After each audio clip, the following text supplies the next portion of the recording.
함께 하나님 말씀 봉독하겠습니다. 요한복음 14장 1절에서 6절까지입니다.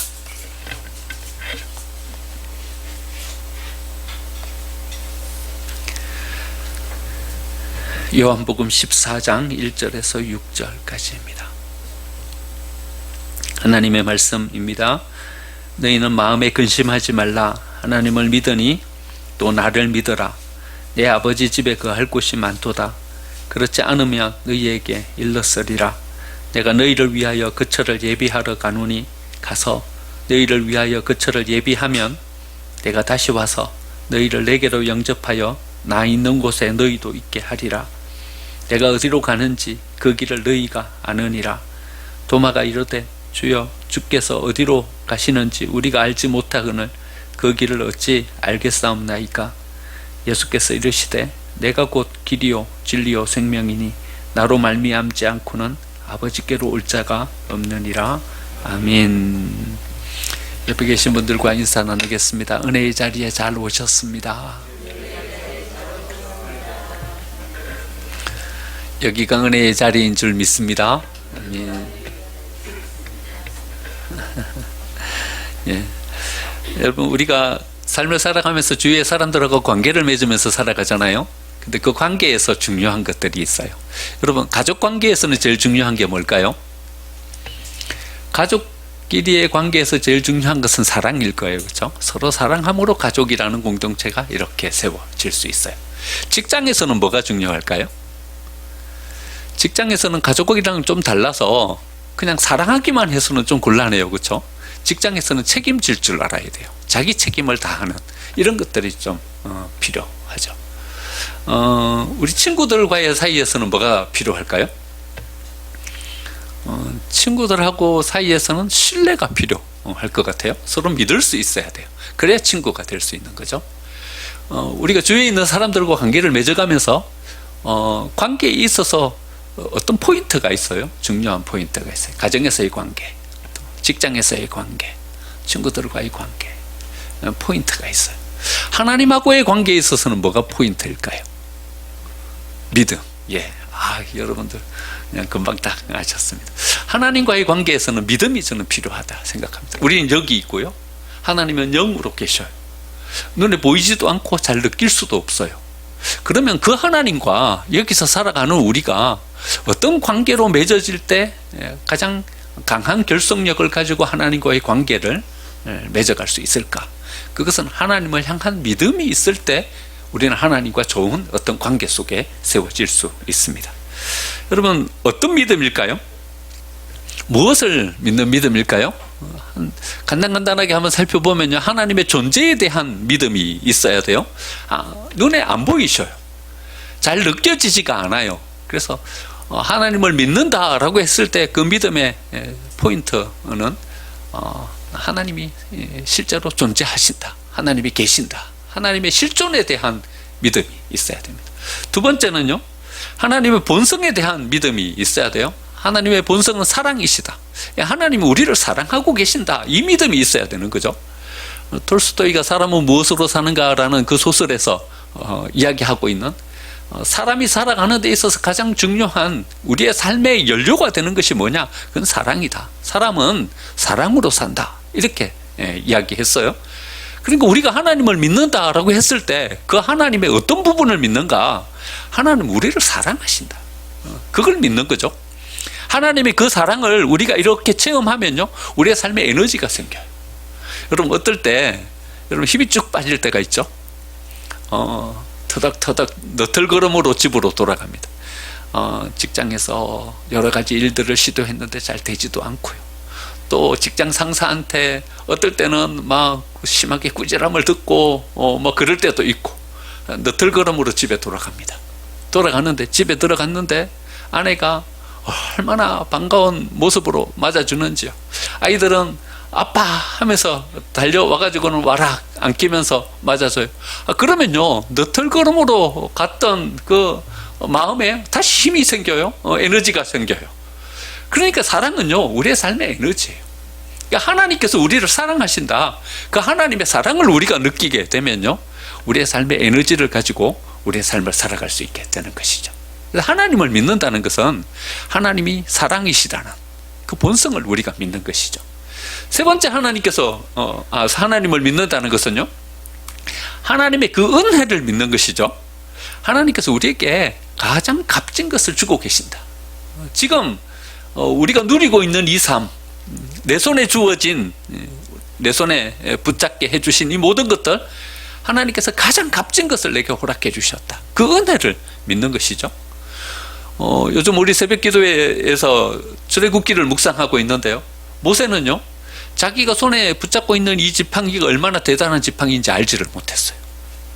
그 지팡이를 가지고 그냥 양 끌어올릴 때 그냥 사용했을 뿐이죠. 가파른 산 올라갈 때 그냥 자기 몸 의지하면서 지팡이로 짚고 갔던 그 지팡이에 불과했던 것이죠. 그런데 그 지팡이가요, 애굽의 모든 술사들의 지팡이를 다 삼켜버리는 것을 봤어요. 그 지팡이로요, 10가지 재앙이 그 땅에 내려져서 하나님의 백성과 애굽의 백성들을 구분하는 것을 봤어요. 그 지팡이로요, 반석을 쳤더니 반석에서 물이 나서 모든 백성들이 그 생수로 가란 목을 죽이는 것을 봤어요. 그제서야 비로소 자기 손에 있었던 이 지팡이가 얼마나 대단한 지팡이인지를 알게 된 거죠. 여러분, 하나님을 믿는다는 것은요, 하나님께서 내게 허락해 주신 그것이 얼마나 값진 것인가 하는 것을 알게 되는 것, 그 은혜를 확신하는 것, 그것이 바로 하나님을 믿는 믿음인 거죠. 우리에게 허락해 주신 우리의 가족들요, 우리의 아내, 우리 사랑하는 자녀들, 우리의 가족들을 하나님께서 가장 값진 존재로 우리에게 허락해 주셨다. 가장 귀한 사람들이다. 그것을 내가 믿는 것, 이것이 참으로 하나님께서 내게 베풀어 주신 은혜다. 이렇게 믿는 것이 하나님을 믿는 거죠. 내게 허락해 주신 일터, 내게 가장 적합한 것을 내게 허락해 주셨다. 내가 함께 하고 있는 우리의 동료들, 하나님께서 가장 좋은 사람들을 내게 허락해 주셨다. 우리의 교회, 우리가 여기에서 이루어가는 우리의 사명, 하나님께서 가장 좋은 것을, 가장 적합한 것을 내게 위탁해 주셨고 또 내게 허락해 주셨다. 그것을 믿는 것, 이게 바로 하나님을 믿는 것이죠. 하나님을 믿을 때 비로소 우리의 삶은 더 풍성해지고요, 더 값진 것으로 세워지게 되는 줄 믿습니다. 그런데요, 정작 우리의 삶을 자세히 살펴보면 우리에게는 이런 믿음이 없는 것을 발견하게 돼요. 참 믿음이 없다. 믿음이 없다. 우리의 삶을 이렇게 발견하게 되는 거죠. 여러분, 우리에게 믿음이 없으면 어떻게 될까요? 믿음의 반대는 뭘까요? 믿는 것의 반대는 안 믿는 거겠죠. 불신이겠죠. 불신앙. 이게 믿음의 반대예요. 이 불신앙이라는 것을요, 오늘 성경에서는 좀 더 자세하게 우리에게 내면적으로 알려주고 계셔요. 1절 말씀에 보니까 너희는 마음에 근심하지 말라. 하나님을 믿으니 또 나를 믿어라. 여기에 믿음이라는 것이 나오죠. 2번이나 반복해서 나와요. 하나님을 믿으니 또 나를 믿어라. 믿음이라는 것이 나와요. 그런데 믿음이라는 것과 나를 믿어라 라는 것과 상반되는 개념이 먼저 등장해요. 뭐예요? 이 불신앙인데요, 그 불신앙을 오늘 성경은 이렇게 표현하고 있는 거예요. 근심이다, 이렇게 표현하고 있는 거예요. 왜 근심하게 되는가? 그건 믿지 못하기 때문에 근심하게 되는 것이다. 왜 걱정하는가? 그것은 믿지 못하기 때문에 걱정하는 것이다. 그러니까 우리가 하나님을 믿지 못하는 불신앙, 그것으로 인해서 우리의 마음 가운데 생기게 되는 것은 뭐냐? 그것은 근심하고 걱정하게 되는 마음, 그것이 우리의 마음속에 자리하고 있다는 거예요. 반대로 이렇게 우리를 점검해 볼 수 있는 거예요. 우리의 마음속에 근심이 자리하고 있고 걱정이 자리하고 있다. 그러면요, 우리는 어떻게 우리 삶을 점검해 볼 수 있냐 하면요, 내가 하나님을 확실하게 못 믿고 있구나, 이렇게 점검해 볼 수 있다는 거예요. 하나님이 우리의 마음 가운데 찾아오셔요. 그럼 믿음이 생기는 거예요. 그런데 세상의 것들이 우리의 마음속에 자리하는 거예요. 그러면 근심이 생기게 되는 거예요. 여러분, 우리의 마음속에 뭐가 있는지 한번 이렇게 살펴보시죠. 하나님이 계셔요? 그럼 우리는 믿음이 생기는 거예요. 하나님께서 우리에게 가장 값진 것을 허락해 주시고 우리의 삶을 지켜주실 것을 믿고 나아가는 거예요. 근데 우리의 마음 가운데 근심이 자리하고 있어요. 그거는 세상의 것들이 우리의 마음속에 자리하고 있는 거예요. 여러분, 우리의 마음은 진공 상태로 있지는 않아요. 뭐가 있어도 여기에 있어요. 하나님이 계실 때는 믿음이 생겨요. 하지만 세상이 우리의 마음속을 차지하게 되면요, 우리의 마음 가운데 근심이 생기게 되는 거죠. 우리의 마음 가운데 찾아오는 이 근심은요, 우리의 질병보다 무서운 거예요. 우리의 마음 가운데 찾아오는 이 근심은요, 우리가 맞닥뜨리게 될 위험스러운 환경보다도 훨씬 더 위험스러운 거예요. 왜냐하면요, 근심은요, 모든 가능성을 우리에게서 다 빼앗아가 버리기 때문에 그래요. 근심하는 사람은요, 가능성에 초점을 두지 않아요. 이 근심은요, 우리 마음 가운데 주어진 꿈과 비전을 앗아가 버리기 때문에 이 근심이 위험스러운 거예요. 여러분, 걱정하고 근심하는 사람이 비전을 품고 꿈꾸는 것을 보셨습니까? 근심하는 사람은 꿈꾸지 않아요. 왜냐하면요, 그 근심이요, 꿈을 잡아먹어 버리는 거예요. 비전을 잡아먹어 버리는 거예요. 그래서 이 근심이 위험한 거예요. 이 근심을 가지게 되면요, 질병만 보여요. 야, 이러다가 내가 죽을 수도 있겠구나. 질병만 보여요. 근심이 우리의 마음 가운데 자리하고 있으면 안 되는 것만 보여요. 야, 회사가 이래가지고 이거 제대로 되겠나? 이 사업장이 이래가지고 뭔 가능성이 있겠냐? 아니, 안 되는 것만 보여요. 망하는 집만 보이고요, 문 닫는 집만 보여요. 아, 이 집도 문 닫았네. 아, 이 집도 망했네. 아, 근심이 자리하는 거예요. 우리도 곧 어쩌면 망할 수도 있겠네. 이 근심이 자리하게 되면요, 뭐만 눈에 보이게 되냐 하면요, 안 되는 것만 눈에 보이는 거예요. 아, 그래가지고 어떤 R&D도요, 어떤 도전도, 어떤 시도도 하지 않는 그런 삶으로 절망해 버리고 마는 거죠. 그럼 우리 젊은이들이 근심에 사로잡히게 되면 뭐만 보이게 되냐 하면요, 경쟁만 보이는 거예요. 낙오자들만 보이는 거예요. 직장을 가지고 잘 세워진 친구들만 보이는 것이 아니라요, 직장 가지지 못하고 지금 놀고 있는 그 친구들만 눈에 보이는 거예요. 그리고는 이런 마음들이 우리 속에 자리하게 되는 거죠. 야, 이 세상이 너무나도 어렵고 힘들구나. 내가 도전하고 시도해도 별 성과가 없겠구나. 내가 어디 가서 자리하고 어디 가서 내 자리를 찾아서 내 삶을 세우겠는가, 이 마음이 드는 거예요. 결혼은 할 수 있겠는가? 내 삶은 장차 이 세상 가운데 어떤 모습으로 펼쳐지겠는가? 이런 마음을 가지게 되는 거죠. 여러분, 믿음이 아니라 근심을 가지게 되면요, 이런 삶으로 전락해 버리게 되는 것이죠. 그래서 근심이라는 것이 위험한 거예요. 여러분, 또 우리가 조심해야 될 것 중에 하나는요, 우리가 근심하는 것을 주도 면밀한 것으로 오해하기도 한다는 거예요. 여러분, 신중한 것과 근심하는 것은 다른 거죠. 그런데요, 우리는 근심하면서 우리는 뭐라고 생각하냐 하면요, 나는 신중한 사람이다, 이렇게 착각한다는 거예요. 여러분, 근심하는 거지 신중한 게 아니에요. 이 둘은 구분할 줄 알아야 돼요. 신중한 건 필요하죠. 신중한 거는요, 좀 천천히 가지만 그 문제를 하나씩 둘씩 해결하면서 가는 거예요. 그런데요, 근심하는 것은요, 도무지 앞으로 가지 않는 거예요. 그 자리에 멈추어 서서 한 발자국도 앞으로 내딛지 못하는 거예요. 여러분, 마음속에 있는 것이 신중인지 근심인지 한번 구분해 보세요. 신중한 것은 필요해요.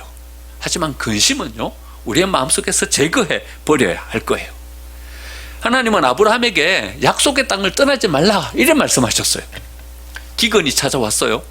그런데도 하나님은 이 약속의 땅을 떠나지 말고 여기에 거주해라. 그런데요, 조금씩 시간이 지나니까 아브라함의 마음 가운데 근심이 찾아온 거예요. 여기에 계속 있다가는 굶어 죽을 것 같아요. 그래서 어디로 내려갔냐 하면요, 애굽으로 내려갔어요. 애굽으로 내려가서 보니까는 먹을 것은 풍성했어요. 그런데 또 다른 근심이 찾아왔어요. 어떤 근심이 찾아왔냐 하면요, 사라가 너무 예쁜 거예요. 근심이 찾아왔어요. 큰일 났다, 이거 사라가 너무 예뻐서 큰일이다. 근심이 찾아왔어요. 이 근심이 자리하게 되니까요, 또 다른 근심이 찾아오는 거예요. 이 근심이 자꾸 생각을 비약하게 하는 거예요. 이 사람들이 나를 죽일 수도 있겠다. 이런 근심이 찾아오는 거예요. 그래서 아브라함은 어떻게 했냐면요, 사라를 자기 누이라고 속이는 거예요. 거짓말을 하게 되는 거예요. 여러분, 이렇게 속이고 거짓말을 하게 되니까 여러분, 가정에 문제가 생기게 되는 거죠. 여러분, 사라가 아브라함을 어떻게 보겠어요? 이 어려운 때에, 믿을 수가 없는 거예요, 이 사람을. 이 어려운 상황 가운데 이 사람을 내가 어찌 믿고 이 인생을 살겠는가 싶은 생각이 들지 않겠어요? 여러분, 그 다음부터 사라의 어떤 이 판단과 선택을 자세히 한번 성경을 통해서 읽어보세요. 아브라함을 안 믿어요. 여러분, 가정에 문제가 생겨요. 뭐 때문에 생겼어요? 근심 때문에 생겼어요. 하나님은요, 애굽으로 내려가지 말라 이래 말씀하셨어요. 근데 근심이 찾아와가지고는 애굽으로 내려가고 가정에 불화가 생기고 서로 불신하는 상태가 돼버리고 점점 어렵게 되는 거예요. 여러분, 근심은 우리의 삶을 세워가는 게 아니에요. 신중이 아니에요. 근심 때문에 우리의 삶은 오히려 비전을 가지지 못하게 되고요, 꿈꾸지 못하게 되고요, 도전하지 못하게 되고요, 가감하게 전진하면서 새로운 시도를 가지지 못하게 하는 원인이 되는 것입니다. 여러분, 예수님 우리에게 뭐라고 말씀하시냐면요, 근심하지 말라 말씀하십니다. 여러분, 근심하지 마십시오. 믿음을 가지십시오. 그래야 우리의 삶이 새롭게 되는 줄 믿습니다. 여러분, 1절에서요, 근심이라는 단어와 반대되는 개념으로 믿음을 말씀하고 계시죠. 너희 마음에 근심하지 말라. 하나님을 믿으니 또 나를 믿어라. 이렇게 말씀하고 계십니다. 그래서 오늘 14장에서 시작하는 이 말씀은요, 17장까지 이렇게 이어져요. 14장에서 17장까지 이어지는 이 말씀은요, 다락방 강화라는 이 제목이 붙어 있어요. 근데 이거 언제 우리에게 주신 말씀인가 하면요, 예수님 붙잡히시기 직전에 주신 말씀이에요. 그러니까 요 앞에 보면요, 13장 마지막 부분에 보면 어떤 내용이 나오냐 하면요, 예수님 마지막 만찬을 하시는, 제자들의 발을 씻겨주시고 마지막 만찬을 하시는 내용이 13장에 기록되어 있어요. 그 다음에 바로 14장으로 이어져요. 14장의 말씀이 어디까지 이어지냐 하면요, 17장까지 이어지고요, 18장에는 어떤 내용이 나오냐 하면요, 18장에 예수님이 붙잡히시는 내용이 나오는 거예요. 그러니까 장수는 여러 장이에요. 그렇죠? 13장부터 시작해갖고 18장까지 장수는 여러 장인데 언제 이루어진 일인가 하면요, 예수님이 잡히시기는 그 하루 저녁에 이루어진 일이에요. 예수님이 앞에 주신 말씀도 있죠. 마태복음 5장에 보면 5장, 6장, 7장 그 산상수훈의 말씀이에요. 예수님이 공생의 사역을 맨 처음 시작하면서 주신 말씀이에요. 여러 사람들이 모인 장소에서 공개적으로 주신 말씀이에요. 오늘 읽은 14장, 15장, 16장, 17장은요, 예수님 마지막에 잡히시기 전에 유언과 같은 말씀으로 우리에게 주신 말씀이에요. 그러니까 이 두 말씀이 되게 중요한 거예요. 예수님 시작하시면서 우리에게 주신 말씀, 예수님의 공생의 사역을 다 마치시고 난 다음에 마지막 유언처럼 우리에게 주신 말씀인 거죠. 여러분, 혹시 유언을 준비해 놓으셨어요? 어떤 분들은 유언을 준비해 놓으신 분들도 계셔요. 여러분, 유언을 준비하셔야 돼요. 여러분, 자녀들에게 뭔가 남기고 가셔야죠. 떨렁 낳아놓고서 니네들 알아서 살아라 이렇게 하시고 세상 떠나시면 안 되잖아요. 여러분들이 일평생 살아가면서 가장 소중하게 생각했던 삶의 지침, 여러분들이 일평생 살아가면서 가장 중요하다고 생각했던 그 중심, 그 말씀을 준비해 놓으셔야죠. 어디다 적어 놓으셔요. 적어 놓고, 야, 혹시 내가 갑자기, 여러분, 우리 알 수 없잖아요. 갑자기 죽게 되더라도, 야, 니네들한테 남기는 말이다, 꼭 읽어라 하면서 이렇게 남겨 두셔야 돼요. 여러분, 만약에 여러분들이 유언을 주신다면 여러분들은 어떤 유언을 주시겠습니까? 여러분들의 자녀들에게 어떤 말씀을 해 주시겠습니까? 여러분, 한번 생각해 보셔요. 준비해 놓으셔야 됩니다. 그리고 우리의 자녀들이 이거 하나만은 붙잡고 지키면서 살아갈 수 있도록 여러분들이 일평생의 어떤 삶의 열매, 결과, 그것을 자녀들에게 물려주고 가셔야죠. 예수님이 우리에게 유언처럼 주신 말씀이에요. 이제 곧 잡히셔요. 그리고 이제 제자들과 함께하는 마지막 시간이에요. 이제 지금 제자들과 헤어지면요, 이제는 영 제자들과 만나지 못해요. 예수님 돌아가셔요. 돌아가시니까 헤어지는 그 마지막 시간에 예수님께서 우리에게 주신 말씀이에요. 그 첫 번째로 뭐라고 말씀하시냐 하면요, 너희는 마음에 근심하지 말라 이렇게 말씀하시는 거예요. 그러니까 이 근심하지 말라라는 말씀은요, 그냥 우리가 옆으로 지나가면서 한마디 옆 사람에게 툭 던지는, 너무 걱정하지 마세요, 이 정도로 하는 말씀이 아닌 거예요. 예수님이 얼마나 그 마음의 애절함을 가지고 그 제자들에게 주고 있는 말씀인지 그 예수님의 마음을 우리가 이렇게 느껴볼 수 있어야 되는 거예요. 그냥 던져주시는 말씀이 아니라 예수님의 온 마음과 온 생각을 다 담아서 그 제자들에게 유언처럼 지금 주고 계시는 말씀인 거예요. 너희는 마음에 근심하지 말라, 그렇게 제자들에게 말씀하시는 거예요. 제자들 뿐입니까? 지금 이 시대를 살아가고 있는 우리들요, 예수님을 쫓고 예수님을 믿는 모든 사람들에게 주고 계시는 예수님의 말씀인 거예요. 너희는 마음에 근심하지 말라, 이렇게 우리에게 말씀하고 계시는 것입니다. 여러분, 많이 어려우시죠? 걱정되는 일들도 있으시죠? 여러분 너무 근심하지 마십시오. 왜 근심하지 않아도 되냐 하면요, 예수님께서 우리에게 이렇게 말씀하고 계시니까요. 너무 염려하지 말아라, 이렇게 우리에게 말씀하고 계시니까요. 여러분, 예수님이 우리에게 근심하지 말아라 이렇게 말씀하신 데에는 여러분 그냥 그렇게 말씀하시는 것이 아니라 예수님에게는 뭔 대안이 있기 때문에 이렇게 말씀하고 계시는 거죠. 여러분, 왜 우리에게 예수님은 근심하지 말라라고 말씀하시는 거예요? 2절 말씀 보니까는요, 이렇게 말씀하고 계셔요. 내가 너희를 위하여 거처를 예비하러 가노니 가서 너희를 위하여 거처를 예비하면 내가 다시 와서 너희를 내게로 영접하며. 그러니까 예수님이 걱정하지 말라라고 말씀하시는 이유는요, 예수님이 우리를 위해서 뭔가 다 예비해 놓으시기 때문에, 내가 다 준비해 놓으실 거라는 것을 우리에게 암시해 주시면서 염려하지 말아라 이렇게 말씀하시는 거예요. 예수님께서 다 예비해 놓으시는 거예요. 하나님께서 우리를 위해서 준비해 놓으시는 거예요. 여러분, 우리의 삶에 하나님께서 모든 것을 예비해 놓고 준비해 놓으신 줄 믿습니다. 하나님께서 우리를 위해서 예비해 놓으셨기 때문에 우리의 삶 그 앞에 곳곳에 피할 길을 허락해 주시고 우리에게 필요한 것들을 공급해 주시고 우리의 삶의 모든 필요한 요소들을 우리에게 예비해 놓으신 것을 믿기 때문에 우리는 염려하지 않아도 되는 것입니다. 이것이 없다면요, 여러분 아무 걱정 없이 염려 없이 살아간다면 그것은 문제 있는 사람인 거죠. 하지만 하나님께서 우리를 위해서 모든 것을 다 예비해 놓으셨다는 것을 우리는 믿기 때문에 염려하지 않고 우리의 삶을 살아갈 수 있게 되는 것입니다. 마치 우리가요, 우리의 자녀들을 위해서 준비하고 예비해 놓고 있는 것처럼 말입니다. 여러분, 자녀들을 위해서 준비해 놓고 계시죠? 예비해 놓고 계시죠? 저는요, 지수가 고등학교, 중학교, 고등학교 다닐 때는요, 이런 준비를 했어요. 야, 얘가 대학 들어가면 등록금은 준비해 놔야 될 텐데.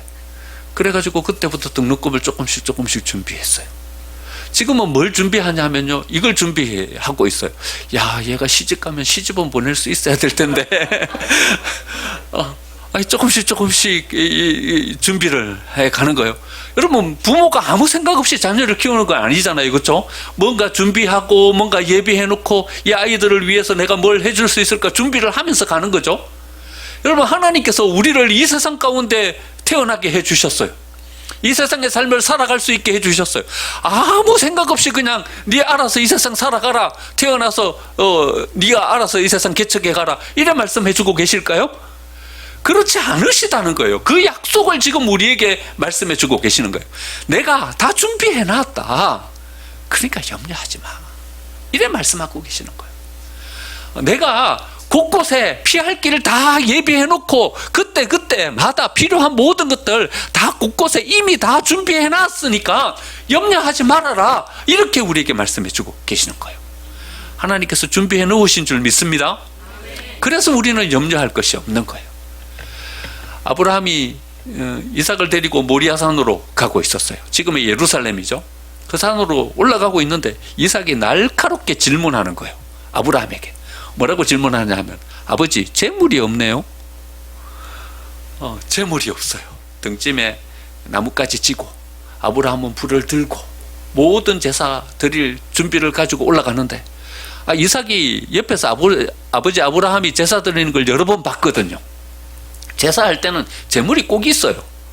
나무 등짐 한두 번 지고 간 게 아니에요. 아브라함이 제사를 한두 번 드린 게 아니니까 모든 것이 다 준비됐는데 이번에는 재물이 없는 거예요. 아브라함이 가슴이 뜨끔하지 않았을까요? 이삭이 재물인데 지금 뜨끔하지 않았을까요? 그런데 아브라함이 이렇게 대답하는 거예요. 하나님께서 준비해 놓으셨다. 하나님께서 예비해 놓으셨다. 뭔 준비가 거기에 있을지 아브라함은 모르겠어요, 아직. 하지만요, 아브라함이 이렇게 대답한 대답은요, 응급거래. 그냥 갑자기 질문하니까 예기치 못한 질문에 자기도 모르게 그냥 툭 튀어나온 말이 아니었어요. 이 말은요, 하나님께서 준비해 놓으셨을 것이다, 하나님께서 예비해 놓으셨을 것이다, 이 대답은요, 아브라함이 지금까지 살아온 삶에 대한 간증인 거예요. 75세 되던 해요, 메소포타미아에서 살아가고 있던 아브라함에게 하나님의 말씀이 임했어요. 아브라함, 너 본토 친척 아버지 집을 떠나라. 아니, 하나님이 어디로 가라고 말씀도 안 하시고요, 무조건 떠나라고 말씀하시는 거예요. 여러분, 떠나라면 떠나실 수 있겠습니까? 뭔 준비도 없이요, 어디서 살아갈 대책도 없이요, 그냥 떠나래요. 그런데 아브라함은요, 믿음을 가지고 떠났어요. 하나님의 무슨 대책이 있겠지, 하나님께는 뭔 계획이 있겠지. 떠났어요. 떠났더니요, 하나님께서 약속의 땅을 이미 예비해 놓고 계셨어요. 준비해 놓으신 하나님을 그는 체험했다니까요. 가서 살아가다 보니까 여기저기에서 강한 민족들이, 부족들이 서는 거예요. 자기는 딸랑 조카 롯과 자기 아내 사라 3명이 와서 여기에서 여러 강한 부족들 사이에서 어떻게 삶을 거기서 세워갈 수 있겠어요? 걱정과 염려가 태산이죠. 그때야 힘이 지배하던 시대 아닙니까? 잡아가지고 와가지고 종으로 부리면 종이 될 수밖에 없는 그런 시대였잖아요. 그런데요, 하나님께서 아브라함이 거기서 삶을 세워갈 수 있도록 모든 것을 다 준비해 놓으셨어요. 빈손 들고 떠나왔는데요, 하나님께서 거부가 되게 해주셨어요. 조카 롯과 살아가던 삶이 얼마나 풍성하게 부유해졌는지, 도저히 함께 살아갈 수 없을 정도로 풍요로운 삶을 살아갈 수 있도록 하나님께서 이미 모든 상황을 예비해 놓고 계셨어요. 조카 롯에게 요단 동편 땅을 양보했어요. 서편 땅을 바라봤더니 사막 땅이에요. 짐승들을 키울 수도 없고 살 수도 없는 그런 땅만 남았어요. 그런데 하나님께서요, 아브라함에게 헤브론을 예비해 놓으셨어요. 장차 예루살렘이 될 그 산을 이미 예비해 놓고 계셨어요. 하나님께서 다 준비해 놓고 계신 그 삶을 아브라함은 체험하면서 살아간 거예요. 그래서 아브라함은 이삭의 날카로운 이 질문에 이렇게 대답할 수 있었던 거예요. 하나님께서 예비해 놓으셨을 것이다. 하나님께서 예비해 놓으셨죠? 다 준비해 놓으셨어요.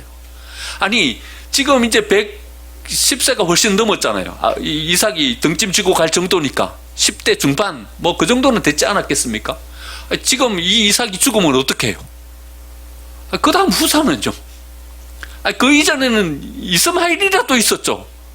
이제 이양이도 떠나가 버리고 없어요. 아무도 없어요. 이제는 이 이삭을 번제로 바치고 나면 자기에게는 아무런 대책이 없는 거예요. 하지만 아브라함에게는 믿음이 있는 거예요. 하나님은 한 번도 예비해 놓지 않고 나를 인도하신 적이 없다. 하나님은 한 번도 준비 없이 나를 어떤 상황 가운데 놓아두신 적이 없다. 내가 나아가는 그 상황, 하나님께서 항상 어떤 준비가 있었고 무슨 대비가 있었다. 그래서 이삭에게 아버지 아브라함은 이렇게 대답하는 거예요. 하나님께서 예비해 놓으셨다. 하나님이 준비해 놓으셨기 때문에 우리는 염려할 필요가 없는 것입니다. 여러분, 근심하지 마십시오. 걱정하지 마십시오. 하나님께서 예비해 놓으셨습니다. 작년 세대 여러분들의 노후의 삶이 어떻게 될지 걱정스러우시죠? 여러분, 하나님께서 지금까지 우리의 삶을 인도해 주시고 지켜주셨잖아요. 앞으로 남은 우리의 삶도 그렇게 세워질 줄 믿습니다. 우리 청년 세대들은 치열한 경쟁 가운데서 우리의 삶을 어떻게 비집고 들어가서 거기에 우리의 삶을 세울까 염려되고 걱정되시죠? 염려하지 마십시오.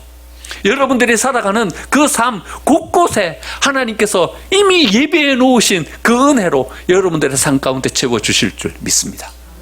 염려하지 말고 나아가면, 믿음으로 우리의 삶을 살아가면 하나님께서 예비해 놓으신 그 모든 은혜들을 우리가 누리게 될 줄 믿습니다.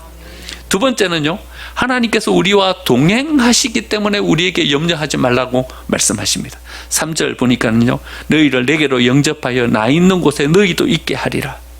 25절 말씀 보니까는요, 오늘 읽지는 않았지만요, 내가 아직 너희와 함께 있어서 이 말을 너희에게 하였거니와 보혜사 곧 아버지께서 내 이름으로 보내실 성령 그가 너희에게 모든 것을 가르치고 생각나게 하시리라. 이전에는 성부 하나님이요, 지금은 성자 예수님이요, 성자 예수님이 떠나고 나면 이제 성령 하나님께서요. 하나님은 한 번도 우리를 떠나신 적이 없는 거예요. 우리와 함께 하고 계시는 거예요. 지금 살아가고 있는 우리의 삶, 이 삶과도 하나님께서 동행하고 계신 줄 믿습니다. 하나님은요, 우리를 떠나지 않고 우리와 함께 하시는 거예요. 그렇기 때문에 염려하지 말라는 거예요. 여러분, 동행이 뭐예요? 동행이 뭐예요? 여러분들 아내와 동행하고 계시죠? 여러분 남편과 동행하고 계시죠? 동행이 뭐예요? 같이 길을 걸어가면 동행이에요? 같이 길을 가는 것은 동행이 아니에요. 동행은 뭐가 동행이에요? 같이 느끼는 게 동행이에요. 같이 느끼는 거예요. 아파요. 그러면 내가 더 아픈 거예요. 힘들어해요. 그럼 내가 더 힘든 거예요. 기뻐하고 있어요. 그럼 내 마음도 즐거워지는 거예요. 이게 동행이에요. 같이 느끼는 거예요. 이게 동행인 거예요. 하나님께서 우리와 함께 하신다는 것은요, 하나님께서는 저 멀리 뒷짐지고 계시는 분이 아니라 우리와 함께 아파하시고 우리와 함께 고통받으시고 우리와 함께 기뻐하시는 분으로 계신다는 거예요. 이게 하나님께서 우리와 동행하신다는 거예요. 하나님, 내가 그래 아파할 때 하나님 어디 계셨습니까? 하나님 우리에게 이렇게 대답하시는 거예요. 내가 너와 함께 아파했다. 나도 고통받았고 나도 힘들었다 말씀하시는 거예요. 하나님, 내가 예기치 못한 사고 당해서 당황하고 있었을 때 그때 어디 계셨어요? 내가 너의 삶을 두 손으로 꼭 붙잡고 있지 않았냐? 하나님 우리를 떠나시지 않은 거예요. 우리와 함께하고 계셨던 거예요. 일이 안 풀려가지고 고민하고 힘들어할 때 하나님 그때 어디 계셨어요? 나도 너와 함께 고민하면서 일을 어떻게 해결해야 할지 같이 염려하면서 너와 함께 하지 않았냐? 하나님 우리 고통을 아시고요, 우리의 아픔을 아시고요, 우리의 슬픔을 아시는 분이신 거예요. 여러분, 하나님은요 우리보다도 더 아파 보셨어요. 예수님으로요. 하나님은요 우리보다도 더 멸시 가운데 서 보셨어요. 무시당해 보기도 하시고요, 억울한 일도 당해 보셨어요. 그래서 우리를 아시는 거예요. 우리의 억울함이 얼마나 큰지 아시는 거예요. 우리의 슬픔이 얼마나 큰지, 우리의 당황스러움이 얼마나 곤란한지 아시는 거예요. 죄송한 말씀이지만요, 제가 별로 안 좋아하는 목사님이 한 분 계셔요. 저도 다 좋아할 수는 없잖아요, 그렇죠? 이분은요 아버지가 사업을 하셨어요. 그래가지고는 아주 부유하게 사셨어요. 소위 말하는 금수저죠. 예, 뭐 부족함 없이 사셨어요. 뭐 사업도 아주 큰 사업을 하신 분의 아들이니까요. 이분도 좋은 대학을 나오셨어요. 뭐 아버지 아래서 그때 뭐 지금 이미 은퇴하셨으니까 뭐 최고의 어떤 지지 속에 공부하시고 하셨으니까 좋은 대학 나오시고 공부도 많이 하셨어요. 이분도 아버지를 쫓아서 사업을 시작하셨어요. 사업을 시작했는데요, 우리가 이야기하면 다 알 정도로 아주 크게 사업을 하셨어요. 사업을 하시다가 장신대를 오셨어요. 그래 목회를 하셨죠. 뭐 목회를 곧바로 그냥 개척을 하셔갖고 시작하셨어요. 재력이 되니까는요, 뭐 곧바로 시작했는데 뭐 크게 교회를 시작하셨어요. 금방 교회를 부흥시키셨어요. 똑똑하죠. 재력 있죠. 후원해 주시는 분들 많죠. 뭐 교회 뭐 어려움 없이 시작하셔가지고 금방 부흥했어요. 그래서 제가 신대원 다닐 때 거기 교회로 교육전도사 나가는 사람들이 있었어요. 교육전도사 나가는 분들이 와가지고 무지하게 힘들어하는 거예요. 가가지고 얼마나 상처를 많이 받고 오는지, 주일 저녁이 되면 그 교회 나갔다 온 사람들은요 뭐 말도 못 시키게 해요. 상처를 받아갖고 와요. 전임 사역자가 되어서는 이제 친구들이 거기 교회 부목사로 계시던 분들이 계셔요. 1년 반, 2년을 제대로 그 교회에 못 붙어 있는 거예요. 상처받고 힘들고 어려워가지고 그냥 그 교회에서 제대로 사역 못하고 나오는 거예요. 저런 이야기를 이렇게 들으면서 이런 생각을 했어요. 아, 이분이 뭔가를 잘 모르시는구나, 이런 생각을 했어요. 한 번도 부교육자 생활을 안 해본 거예요. 그러니까 부교육자들이 어째 살아가는지를 모르는 거예요. 모르시는 거예요. 한 번도 가난해 보지를 않은 거예요. 돈이 없어 본 적이 없는 거예요. 그래서 가난하게 산다는 것이, 돈 없이 살아간다는 것이 어떤 것인지를 알지를 못하는 거예요. 그래서 부교육자들의 삶에 대해서 신경을 못 써주시는 거예요. 그냥 자기가 하고 싶은 일만 끌고서 나가시는 거죠. 그래서 지금도 별로 안 좋아요. 네, 별로 안 좋아요. 하지만 하나님은요 우리를 모르시지 않는다는 거예요. 이게 우리의 희망인 거예요. 우리가 막 억울해요. 억울할 때는요, 나만큼 억울한 세상이 어디 있을까 싶어요. 억울해요. 막 내 있는 돈, 내 있는 명예, 이거 막 그냥 송두리째 막 다 빼앗겨 버렸어요. 너무 억울해요. 억울해갖고 막 가슴이 터질 것 같아요. 그런데요, 우리보다 더 억울해져 본 분이 계셔요. 예수님이요. 여러분, 우리가 아무리 억울해도 예수님만큼 억울해 봤어요? 우리의 억울함을 아시는 거예요. 그래서요, 우리의 억울함을 해결하실 수 있는 거예요. 여러분, 예수님만큼 고난 당해 보신 분이 계실까요? 요즘 아무리 아파도요, 십자가 지는 이 고통만큼 아프지는 않을 거예요. 요즘은 인권이라는 것이 다 강화되어 있기 때문에 아무리 잘못을 해도요, 그 사람의 인권을 지켜주는 시대이잖아요. 예수님은요, 우리보다 더 많이 아파 보셨어요. 예수님은요, 우리보다 더 고난 당해 보셨어요. 우리보다도 더 홀로 외로워 보셨어요. 제자들까지 뿔뿔이 다 흩어져 버렸잖아요. 우리의 외로움을 아시고, 우리의 아픔을 아시고, 우리의 곤란과 우리의 억울함을 아시는 분이시기 때문에 여러분, 우리의 이 고통을 해결하실 수 있는 분이신 줄 믿습니다. 예수님 우리에게 뭐라고 말씀하시냐면요, 걱정하지 말아라 말씀하시는 거예요. 여러분, 걱정하지 말아라 말씀하시는 이 말씀 속에는 뭐가 포함되어 있냐 하면요, 내가 다 안다, 이 말씀이 포함되어 있는 거예요. 내가 니네들이 당하고 있는 이 모든 고통과 아픔, 곤란 다 알기 때문에 니네들 걱정하지 말아라, 내가 다 거기에 대해서 대비해 놓고 해결할 능력이 내게 있으니 걱정하지 말아라, 우리에게 말씀하고 계시는 줄 믿습니다. 아무리 능력이 있고 힘이 있으면 뭐합니까? 모르면 우리하고는 상관이 없는 것이 돼버리고 맙니다. 하지만 예수님은 이 모든 것들을 알고 계시기 때문에 우리의 모든 곤란과 어려움을 해결해 주실 수 있는 줄 믿습니다. 상황이 어렵지만 여러분, 너무 염려하지 마십시오. 경쟁이 치열하고 비집고 들어갈 틈이 보이지 않지만 여러분, 너무 근심하지 마십시오. 하나님께서 우리를 위해서 예비해 놓으신 줄 믿습니다. 믿음 가지고 가면 예비해 놓으신 그 은혜를 우리가 누릴 수 있게 됩니다. 여러분, 하나님께서 우리와 동행해 주고 계십니다. 우리는 혼자가 아닙니다. 하나님께서 우리와 함께 하시면서 그 곁을 지켜주시기 때문에 우리가 당하는 모든 고통과 아픔 하나님께서 해결해 주실 줄 믿습니다. 우리에게 진정한 회복을 허락해 주실 그 하나님을 믿으면서, 우리에게 진정한 사랑과 능력을 허락해 주실 그 하나님을 믿으면서 우리의 삶을 살아갈 때 우리는 근심하지 않고 오히려 믿음을 가지고 하나님의 은혜를 누리는 백성으로 세워지게 될 줄 믿습니다. 이 믿음으로 하나님이 주신 은혜를 누리고 우리의 삶 더 복되게 세워가는 저와 여러분의 삶이 되시기를 간절히 축원드립니다. 아멘.